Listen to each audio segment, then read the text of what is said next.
Ronald আরাউহোর শেষ মুহূর্তের গোলে ম্যাচ বাঁচিয়েছে বার্সেলোনা জিতেছে। এল ক্লাসিকোর আগে বড় স্বস্তিও তারা পেয়েছে। পেদ্রির 13 মিনিটের গোলে বার্সেলোনা লিড নিয়েছিল জিরোনার বিপক্ষে, সেটা দিয়ে কাতালান ডার্বিটা জয়ের স্বপ্ন দেখছিল বার্সেলোনা, কিন্তু কাজ তাদের কঠিন হয়ে যায় যখন অ্যাক্সেল ভিটসেল দুর্দান্ত এক ওভারহেড কিকে গোল করে সমতায় ফেরান জিরোনাকে। ম্যাচের শেষ অংশে গিয়ে সুপার সাব রোনাল্ড আরাউহো বনে যান ম্যাচের নায়ক। দেখেন বার্সেলোনার জন্য এই জয়টা কতটুকু ইম্পর্টেন্ট ছিল। তারা ইন্টারন্যাশনাল ব্রেকের আগে দুইটা ম্যাচ তারা হারলো, একটা চ্যাম্পিয়ন্স লিগে একটা লা লিগায়। রিয়াল মাদ্রিদের সাথে তাদের পয়েন্টের ডিফারেন্সটা বেড়ে গেল। এরপর এই ম্যাচের আগে আপনি হচ্ছে গিয়ে লেভানডস্কিকে পাচ্ছেন না, রাফিনিয়াকে আপনি পাচ্ছেন না, ফেরান তোরেসকে আপনি পাচ্ছেন না, অনেক কিছু মিলিয়ে আসলে বার্সেলোনা একটা চাপে ছিল। সেই চাপটা মুক্ত করলো ম্যাচের শুরুতে পেড্রি দুর্দান্ত একটা গোল দিয়ে, সেটাও বেশিক্ষণ লম্বা হলো না, অ্যাক্সেল উইটসেলের সেই গোল।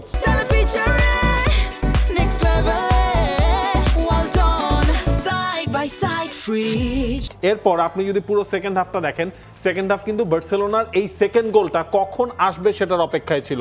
রাশফোর্ড শুরুর দিকে একটা তার দারুণ অ্যাটেম্প, সেটা হচ্ছে আপনার পোস্টে লাগলো। সেকেন্ড হাফেও একের পর এক রাশফোর্ডরা আক্রমণ করে গেল, কোনো লাভ হলো না।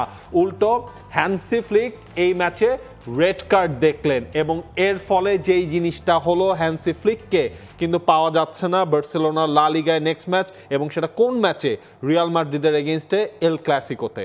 আর সেটা যেমন একটা আক্ষেপের, কিন্তু হান্সি ফ্লিক ওই সময় রেড কার্ড দেখার পর যখন রোনাল্ড আরাউহো গোল করলেন সেই উদযাপনে তার আবার স্বস্তির নিঃশ্বাসটাও বেরিয়ে এসে। এর আগে আমরা বার্সেলোনা কোচকে দেখেছি যে অনেকগুলো জয়ের পরও তিনি বলেছেন দলের পারফরমেন্সে তিনি হতাশ, কিন্তু তারপরও তিনি এই ম্যাচটা জয়ের পরে বলছেন যে এই জয়টা তার জন্য গুরুত্বপূর্ণ ছিল। আর গুরুত্বপূর্ণ ছিল কি কারণে? ইনজুরি তো একটা সমস্যা।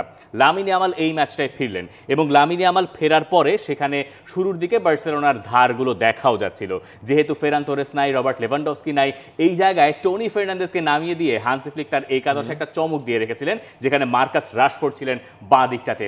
এরপরে সেকেন্ড হাফের শুরুর দিকে খেলার অবস্থা দেখে তাকে পরিবর্তন করাতে হলো, কৌশল তিনি পাল্টে ফেললেন, টনি ফার্নান্দেজকে তুলে ফেলে ফার্মিন লোপেজকে তিনি নামালেন, এবং ফার্মিন লোপেজ যখন নামলেন রাশফোর্ড তখন নাম্বার 9-এ শিফট করে গেলেন। কিন্তু বার্সেলোনার জন্য গোল করাটা কঠিন হয়ে যাচ্ছিল। গাজ্জানিগা দারুণ কিছু সেভও করেছেন, সেটাও বলতে হয়, কিন্তু বার্সেলোনা আবার একই অর্থে লাকিও। বার্সেলোনা ফার্স্ট হাফে আসলে পিছিয়ে যেতে পারতো, ইনফ্যাক্ট পর্তু না থেকে ওখানে অন্য কোনো স্ট্রাইকার থাকলে হয়তো পিছিয়ে যেত বার্সেলোনা।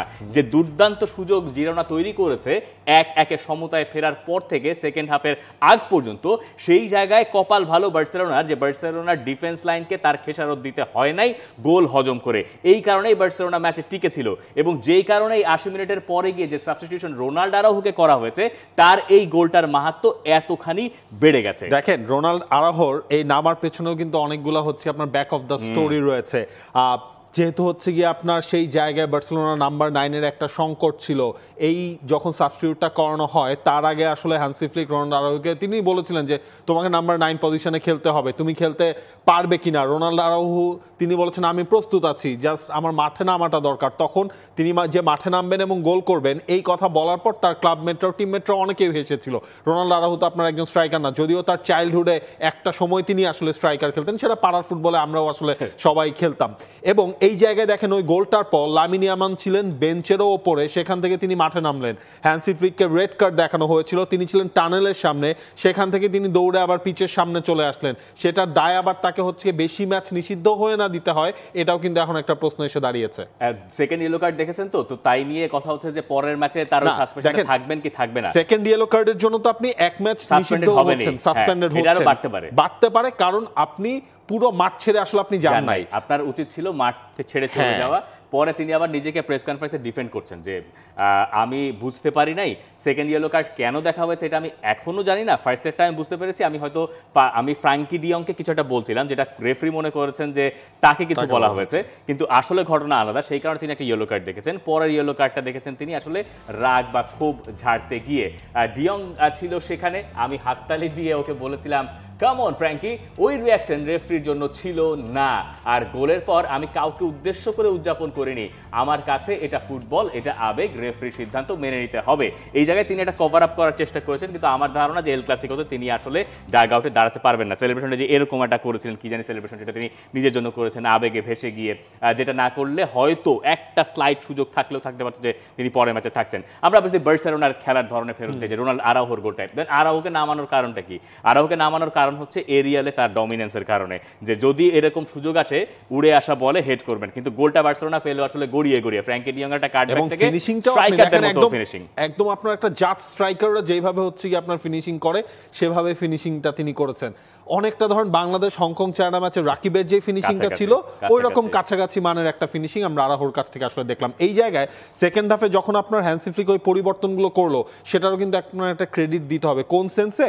আপনি হচ্ছে লামিন ইয়ামাল কিন্তু রিসেন্টলি ইনজুরি থেকে আপনার ফিরেছে, তাকে আপনি ম্যাচটা স্টার্ট করিয়েছেন, যখন 1-1 তখন আপনি তাকে তুলে নিলেন। এই জায়গায় আপনার ম্যান ম্যানেজমেন্টেরও কিন্তু একটা বড় ইকুয়েশন মেলাতে হয়েছে। আপনার এই সপ্তাহে অলিম্পিয়াকোসের সাথে ম্যাচ, আপনার 7 দিনের মধ্যেই আপনার রিয়াল মাদ্রিদের সাথে এল ক্লাসিকো ম্যাচ, আপনার রাফিনিয়ারা নাই, সুতরাং বাকিদের মধ্যেও যেন কেউ আবার নতুন করে ইনজুরিতে না পড়ে, ওই ইকুয়েশনও কিন্তু হ্যান্সি ফ্লিককে মেলাতে হয়েছে। ওই ইকুয়েশন তিনি মিলিয়েছেন হয়তো, কিন্তু যে ইকুয়েশনটা হ্যান্সি ফ্লিকের এই মুহূর্তে মেলানো দরকার খুব জরুরি ভিত্তিতে, সেটা হচ্ছে বার্সেলোনার এই যে প্লেইং স্টাইল, এইটার ভেতরে অনেকগুলো গলদ আছে। এই গলদগুলো আসলে যদি সারতে বার্সেলোনা না পারে, বড় ম্যাচে প্রতিপক্ষ তাদেরকে এতখানি দয়া দেখাবে না। জিরোনা যেরকম সুযোগ নষ্ট করেছে, এরকম সুযোগ নষ্ট রিয়াল মাদ্রিদ করবে না। কিলিয়ান এমবাপে আর ভিনিসিয়াস এরকম সুযোগ নষ্ট করার কথা নয়। বার্সেলোনার এই যে ডিফেন্সের সমস্যাগুলো চোখে আঙুল দিয়ে পরপর টানা 3টা ম্যাচে দেখে দেওয়া হয়েছে। সেভিয়ার সঙ্গে ওই হারের পরে আপনি ইন্টারন্যাশনাল ব্রেক পেলেন, মাঝখানে 2 সপ্তাহ পেয়েছেন, 2 সপ্তাহের ভেতরে ওই সুযোগটা ছিল, কিন্তু আপনার নতুন করে প্লেয়ার আরও ইনজুর্ড হয়েছে,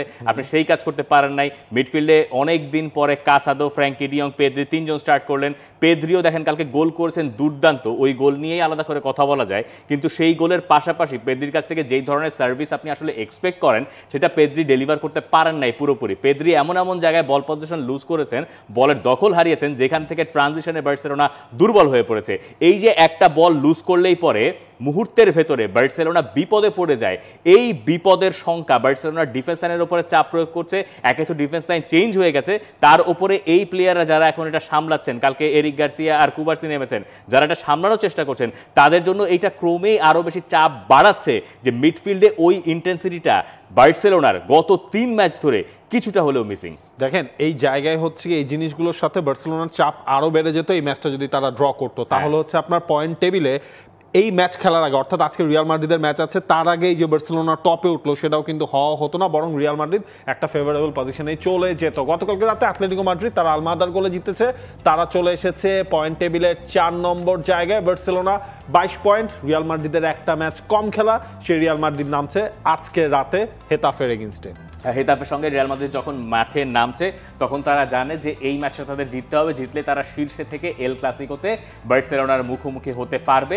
রিয়াল মাদ্রিদ সম্ভবত এটা ভেবেই রেখেছিল যে বার্সেলোনা বোধহয় পয়েন্ট লুজ করতে যাচ্ছে, যদিও শেষ পর্যন্ত সেটা হয় নাই। হেতাফের মাঠে গিয়ে খেলা খুব সহজ কাজ নয়। হেতাফে যে ধরনের ফুটবল খেলে সেটাকে ভাঙতে পারতে হয়। আপনার যেহেতু এমবাপেরা আছেন এবং ইনজুরি থেকে ফিরে মনে করা হচ্ছে তিনি স্টার্টই করবেন এই ম্যাচে, ভিনিসিয়াস, এমবাপে, মাসতান্তুনোদের শোনা যাচ্ছে, কামাভিঙ্গাও সম্ভবত মিডফিল্ডে থাকবেন। সেই ক্ষেত্রে আরো একবার ভালভার্দেকে হয়তো রাইট ব্যাকের পজিশনে দেখতে হবে, কারণ আপনার হচ্ছে কারভাহালও হচ্ছে গিয়ে এখন পর্যন্ত ওকে না, ট্রেন্ট আলেকজান্ডার আর্নল্ডও ওকে না, সুতরাং আপনার সেই জায়গায় কারভাহালকে দেখা লাগতে পারেই। তবে রিয়াল মাদ্রিদের জন্য যেটা আপনি বলছিলেন, সুসংবাদটা হচ্ছে ইন্টারন্যাশনাল ব্রেকে লাস্ট ম্যাচটা কিলিয়ান এমবাপ্পে তিনি খেলেন নাই, রিয়াল মাদ্রিদে ফেরত এসেছিলেন। জুড বেলিংহাম আজকের ম্যাচটায় স্টার্ট করবেন কিনা, যদিও ইন্টারন্যাশনাল ব্রেকে তাকে আসলে ওইভাবে ইউজ করা হয় নাই। এইটা হচ্ছে গিয়ে আলোনসো আজকের ম্যাচটায় তার যেই কম্বিনেশন প্লেটা কি হয় সেটা আসলে দেখা যাবে। এছাড়া রিয়াল মাদ্রিদে কিন্তু খুব বেশি আসলে প্রবলেম নাই। ফারলান মেন্দি অনেক দিন পর তিনি হচ্ছে গিয়ে আবার দলের সাথে ট্রেন আপ করছেন, তবে তাকে আপনি এক্সপেক্ট করবেন না আজকের ম্যাচটা তিনি স্টার্ট করে দিবেন।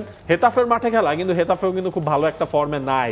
ব্যাক টু ব্যাক 4টা ম্যাচ তারা আসলে পয়েন্ট হারিয়েছে লা লিগায় এই সিজনে, 10-এর পরে তাদের অবস্থান। সুতরাং রিয়াল মাদ্রিদের টার্গেটটাই আপনার থাকবে এল ক্লাসিকোর আগে জায়গাটা নিশ্চিত করা, এবং ধরেন এই ম্যাচটা তো আপনি হুইসেনকে পাচ্ছেন না, আপনি তাকে হচ্ছে ইন্টারন্যাশনাল ব্রেকে আপনি তাকে হারিয়েছেন। অ্যাসেনসিওর এই ফেরত আসাটা, ইডার মিলিতাওয়ের সাথে কেমিস্ট্রিটা কেমন হয় এটাও আসলে টেস্ট করতে চাইবেন আলোনসো। আপনার প্রতিপক্ষ যত বাজে ফর্মে থাকুক না কেন, যেটা একটু নজরে রাখতে হবে সেটা হচ্ছে যে বার্সেলোনা ম্যাচ থেকে রিয়াল মাদ্রিদ নিশ্চয়ই শিখবে। জিরোনা যখন বার্সেলোনায় খেলতে গেছে, জিরোনা রেলিগেশন জোনে, জিরোনা ওই ম্যাচটা ড্র করে রেলিগেশন জোন থেকে বেরিয়ে যায়, জিতলে তো আসলে কথাই নেই। সেই ম্যাচে বার্সেলোনাকে আসলে ভুগতে হলো। হ্যাঁ, বার্সেলোনা ইনজুরি বা প্লেইং স্টাইলের এইসব নিয়ে কথা বলা যেতে পারে, কিন্তু রিয়াল মাদ্রিদকে যেটা আসলে বুঝতে হবে যে রিয়াল মাদ্রিদও এখনো পর্যন্ত তাদের যে শার্পনেস, নতুন কোচের আন্ডারে আপনি যে চিন্তা করবেন একেবারে শুদ্ধ বিশুদ্ধ খেলা, সেইটাও আপনি এখনো পর্যন্ত দেখেন না। ইনফ্যাক্ট রিয়াল মাদ্রিদও কোনো জায়গায় অনেক বেশি কিলিয়ান এমবাপে ডিপেন্ডেন্ট। তো সেই জায়গা থেকে বেরিয়ে এল ক্লাসিকোর আগে যতখানি নিজেদেরকে চন মনে করে নেওয়া যায়, সম্ভবত রিয়াল মাদ্রিদের টার্গেট এটাই থাকবে।